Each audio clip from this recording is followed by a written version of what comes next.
Некогда зеленый город Бишкек может превратиться в бетонные джунгли. В арыках воды практически нет. Ирригационная система настолько разрушена, что во время ливней вода не только поливает зеленые насаждения, но и омывает тротуары, заливает парковку и блокирует движение пешеходам. Сейчас в столице наблюдается период маловодья. Но проблема заключается в том, что сейчас период маловодья. Дело в том, что холодная погода и не тают ледники, поэтому воды в реках мало. И периодически маловодье всегда наступает. Это не первый раз. Вот.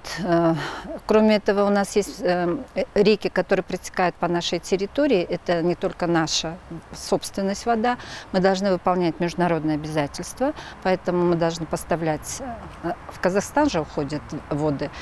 Есть определенные международные обязательства.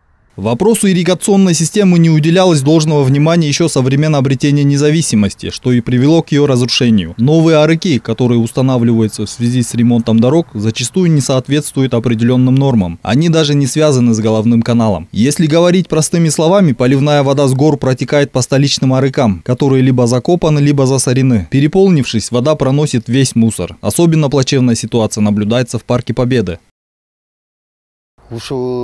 Основной биздеги эң негизги көйгөйлөрдүн бири болуп суу жагынан проблема болуп атат. Самая важная проблема для нас на данный момент является нехватка воды. Все деревья на грани вымирания. Больше недели совсем нет воды. Такая проблема в летний период бывает каждый год, но в этом году это особенно чувствуется.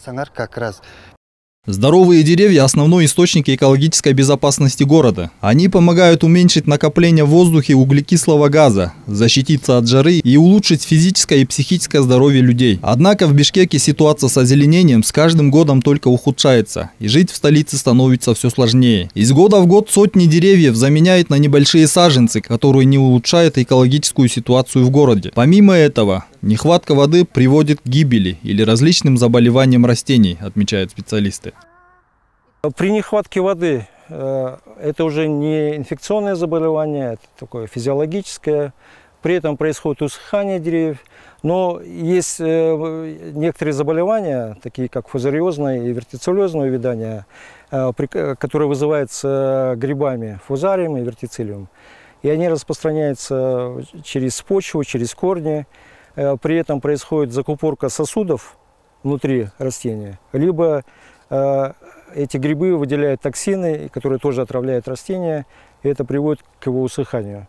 И как раз вот эта вот нехватка воды, она может способствовать развитию этого заболевания. В Бишкеке есть несколько сетей. Коллекторно-дренажные, которые осушают грунтовые воды, и ирригационные, через которые осуществляется полив. Всего в столице насчитывается 1500 ирригационных сетей, из них меньше 1/3. 408 километров находятся на балансе муниципального предприятия Бишкек-Зеленхоз. Остальные – в ведении местных территориальных управлений. Поставкой питьевой воды занимается Бишкек-Водоканал. Ежемесячно на нужды Бишкека и прилегающих жилмассивов расходуется 13 миллионов литров воды в летний период. В год столица потребляет 114 миллиардов литров. За полив города отвечает водное хозяйство при Бишкек-Зеленхозе. Ежедневно для полива города в сутки расходуется 311 тысяч кубометров воды.